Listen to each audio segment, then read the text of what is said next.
तो आज हम बात करने वाले हैं दिल्ली के कुछ स्कूल टीचर्स की, जो नए साल का जश्न मनाने के लिए निकले थे। लेकिन पहाड़ों की उस खामोशी में उनका सामना एक ऐसी सच्चाई से हुआ जिसके लिए वो बिल्कुल भी तैयार नहीं थे। यही थी वो चेतावनी जिसे नजरअंदाज करने की कीमत उन्हें अपनी रूह कपा देने वाले तजुर्बे से चुकानी पड़ी। तो ये कहानी हमारे साथ शेयर की है रोहन ने, जो दिल्ली में एक स्कूल के स्पोर्ट्स टीचर हैं। बात है 2025 के नए साल की। रोहन और उनके 8 साथी टीचर्स ने मिलकर एक प्लान बनाया कि इस बार नया साल हिमाचल की खूबसूरत और शांत वादियों झिबी में मनाया जाएगा। और जाहिर सी बात है, सब इस ट्रिप को लेकर बहुत ज्यादा एक्साइटेड थे। लेकिन इस उत्साह पर जैसे किसी की नजर लग गई। अब देखिए हुआ क्या। 26 दिसंबर को जैसे ही ट्रिप बुक हुआ, रोहन की तबीयत अचानक से बिगड़ने लगी। और ये कोई मामूली बीमारी नहीं थी। 29 तारीख तक तो हालत ये हो गई थी कि वो बिस्तर से उठ भी नहीं पा रहे थे। उन्हें साफ साफ महसूस हो रहा था जैसे कोई शक्ति, कोई अनदेखी ताकत उन्हें इस सफर पर जाने से रोक रही है। फिर आया 1 जनवरी, जाने का दिन।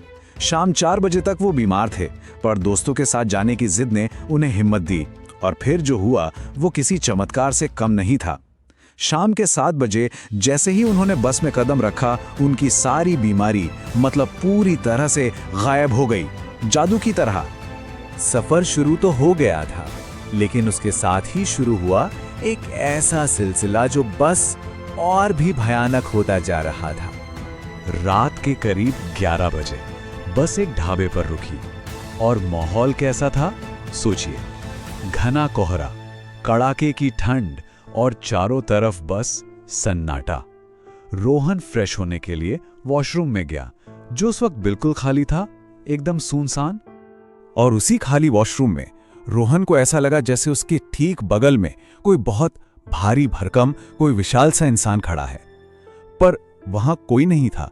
इससे पहले कि वो कुछ समझ पाते, उनके कान में किसी ने फुसफुसा कर वही चेतावनी दी, मत जा, वहां पर खतरा है।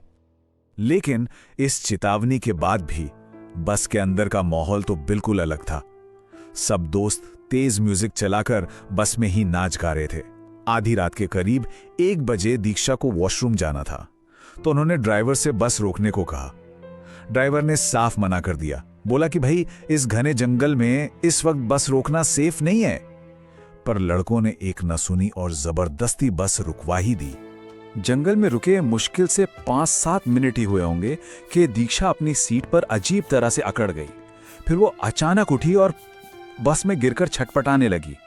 ऐसा लग रहा था जैसे कोई अनदेखा हाथ उसका गला दबा रहा हो। जब वो संभली तो उसने कांपते हुए बताया कि कोई उसका गला घोंट रहा था। और सबके होश तो तब उड़ गए जब उन्होंने दीक्षा की गर्दन पर 4 उंगलियों के साफ साफ निशान देखे। सुबह सुबह जब वो जिब्भी पहुंचे तो एक पल के लिए सबको लगा कि चलो शायद बुरा वक्त टल गया है। पर वो कितना गलत थे। वो शैतानी ताकत उनके साथ साथ जिब्भी आ चुकी थी, और अब वो अपना असली और भी भयानक रूप दिखाने वाली थी। अब जो हुआ उसने तो सच में सबके होश उड़ा दिए। होटल तक पहुंचने के लिए 1 किलोमीटर की चढ़ाई थी। रोहन फ्रेश होने के लिए सबसे पहले अकेला ही ऊपर चला गया। मुश्किल से 1 मिनट भी नहीं गुजरा होगा कि सबने देखा, अरे रोहन नीचे आ रहा है। पर ये वो नहीं था। वो हमशक्ल बिना एक शब्द कहे उनके बीच से गुजरा और पास की गहरी खाई में कूद गया। सब दोस्त सदमे में चीखने चिल्लाने लगे। तभी ऊपर से असली रोहन भागता हुआ आया, ये देखने के लिए कि आखिर हुआ क्या है। उस शाम जब सब बोन फायर के पास बैठे थे, दीक्षा अचानक एक ऐसी आवाज में बात करने लगी जो उसकी थी ही नहीं। अपने बॉयफ्रेंड से झगड़ने के बाद वो गुस्से में उठी और पास बहती नहर में कूदने के लिए दौड़ी। रोहन पहले से ही अलर्ट था। उसने फुर्ती से दीक्षा को पकड़ लिया और एक और अनहोनी होने से बचा लिया। ये तो बस एक झलक थी। उस ताकत का असली और सबसे भयानक रूप अगली रात सामने आना बाकी था, जब उसने अपनी पूरी शक्ति का प्रदर्शन किया। अच्छा, यहां एक जरूरी बात जान लेते हैं। रोहन एक स्पोर्ट्स टीचर, 6 फीट 1 इंच का और करीब 93 किलो का मजबूत इंसान है। और यह जानना इसलिए जरूरी है क्योंकि आगे जो हुआ वो किसी के भी होश उड़ाने के लिए काफी है। उस रात सब रिद्धि के कमरे में बात कर रहे थे कि अचानक वो जोर जोर से रोने लगी और दरवाजे की तरफ भागी। जब रोहन ने उसे रोकने की कोशिश की तो रिद्धि ने उसे ऐसी जोरदार टक्कर मारी कि आप सोचिए 93 किलो का रोहन हवा में उछलकर करीब 10 मीटर दूर जा गिरा। इसके बाद रिद्धि ने खुद को बगल वाले कमरे में बंद कर लिया। सब दरवाजा पीटने लगे, चीखने चिल्लाने लगे, पर उनकी आवाजें जैसे उसी कमरे की दीवारों में कैद होकर रह गई थी। ना तो मकान मालिक को कुछ सुनाई दिया, ना ही ऊपर सो रहे दोस्तों को। चारों तरफ एक खौफनाक सन्नाटा था। तभी घबराहट में रोहन को खिड़की के पर्दे में एक छोटा सा छेद दिखा। एक उम्मीद या शायद और भी बड़े खौफ का रास्ता। और उस छेद से रोहन ने जो मंजर देखा, उसने उसकी रूह कंपा दी। रिद्धि सीधी खड़ी थी और किसी अनदेखी ताकत की वजह से वो धीरे धीरे इंच दर इंच दीवार पर ऊपर की ओर सरक रही थी, मानो कोई उसके बाल पकड़कर उसे ऊपर खींच रहा हो। रोहन के हाथ पैर कांप रहे थे। अब वो क्या करता? उसने तुरंत दिल्ली में अपने गुरुजी को वीडियो कॉल किया। फोन का कैमरा उस छेद से अंदर किया और गुरुजी को वो भयानक नजारा दिखाया। गुरुजी ने फोन पर ही शक्तिशाली मंत्रों का जाप शुरू कर दिया और कुछ ही पल में मंत्रों का असर हुआ। रिद्धि धड़ाम से दीवार से नीचे आ गिरी। वो साया हट चुका था। उस रात के बाद जाहिर है कोई भी उस घर में एक पल और नहीं रुकना चाहता था। अगली सुबह रोहन ने बहाना बनाया कि बस 11 बजे की है और सबको लेकर फौरन वहां से निकल गया। वो उन्हें सीधा पास के एक हनुमान मंदिर ले गया, जहां एक स्थानीय पंडित को उन्होंने अपनी पूरी डरावनी कहानी सुनाई।